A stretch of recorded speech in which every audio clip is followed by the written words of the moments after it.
vous revenez 50 ans après à la prison Montluc. Est-ce que vous avez passé une bonne nuit? Sincèrement, non. J'ai revu les douloureux souvenirs de l'époque que j'ai passée dans ce couloir de la mort. De douloureux souvenirs de la cellule 14 où j'étais enfermé toutes les nuits pendant toute ma détention, à me battre contre les fantômes de la mort et à subir la solitude mortelle. Et voir aussi les cellules où ont séjourné mes compagnons qui ont été guillotinés. Et là, c'est encore plus douloureux à revivre.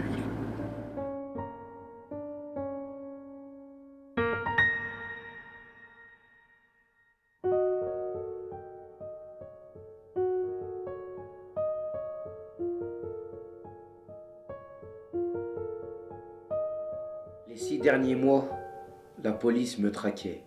Elle avait dû me repérer comme un chef de groupe de choc composé de 19 militants opérant entre Saint-Chamond, Saint-Étienne et Clermont-Ferrand. Je suis conduit au commissariat et enfermé dans un cabinet de toilette, sans aucune vérification au préalable de mon identité. Ils sont 7. Leur chef s'appelle Roland. Le matin du 12 octobre 1958, je suis extrait des toilettes qui me servent de cellule et les mains toujours liées dans le dos, traînées jusqu'au lieu du supplice. Le chef me salue. « Ah, te voilà mon con. Alors comme ça, tu viens faire la guerre à la France, dans sa propre maison. Eh ben, lorsqu'on en aura fini avec toi, on t'expédiera dans un cercueil dans ton putain de blé. » Il me branche alors la gégène aux oreilles. La manivelle actionnée au ralenti secoue aussitôt tout mon corps de douleur. Je sens que mon cœur s'arrache de ma poitrine. La décharge a l'effet d'un obus qui éclate dans ma tête. Mon cerveau arrive à l'amortir par sa grande résistance. Lorsque la manivelle est tournée plus vite, la souffrance intense provoque des chatouillements insupportables. La raison est sur le point de vaciller et c'est l'étouffement inévitable. Je me retrouve la tête en bas et les pieds. Une trouvaille dont se réjouissent mes tortionnaires. Mes membres sont de plus en plus engourdis. Avec un gros bâton d'olivier plein de mettent à me battre la plante des pieds, à tour de rôle et de toute leur force. Après une 50aine de coups, la douleur est atroce. Mes pieds ne sentent plus rien. Les douleurs le long de mon corps et dans ma tête me ramènent à la réalité. Il doit être 3h30 du matin, bientôt la prière de l'aube. Je suis devenu lourd et lent et mes jambes me supportent difficilement. Je réalise que j'ai perdu du poids.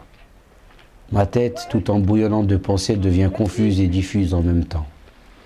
Les mécanismes de mon corps fonctionnent au ralenti, tandis que mes 100 pas continuent toujours à avaler le temps, un temps qui est angoisse avant l'aube et délivrance après. La cellule, on ne la voit pas bien.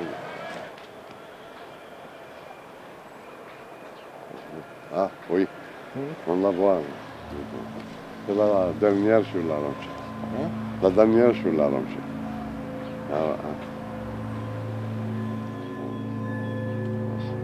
14. Cellule 14. Ouais.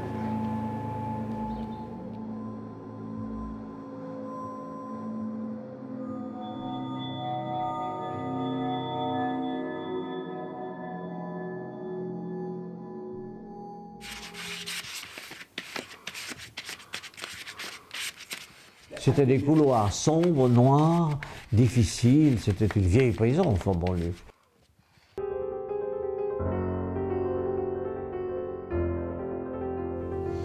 Le président du tribunal commence par dire « Vous appelez bien un tel ?» Réponse « Oui ». Votre père un tel? Oui. Votre mère un tel? Oui. Et quand il a commencé à dire « Vous êtes accusé de tel chef d'accusation », on a stoppé net. Monsieur le Président, je ne reconnais pas la justice française. Seule la justice de mon pays peut me juger.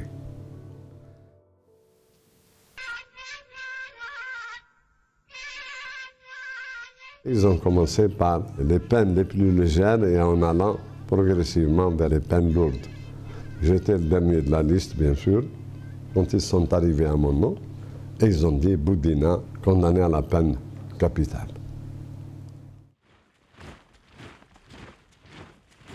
La grille s'ouvre avec son grincement habituel. La horde des maudits bourreaux arrive avec ses bruits de bottes. Ils viennent nous arracher une partie de nous-mêmes. C'est un 23 février 1960, le jour fatidique des frères Mouloud Ait Rabah et Ahmed Chercheri. C'est la deuxième fois que la guillotine fonctionne à Montluc.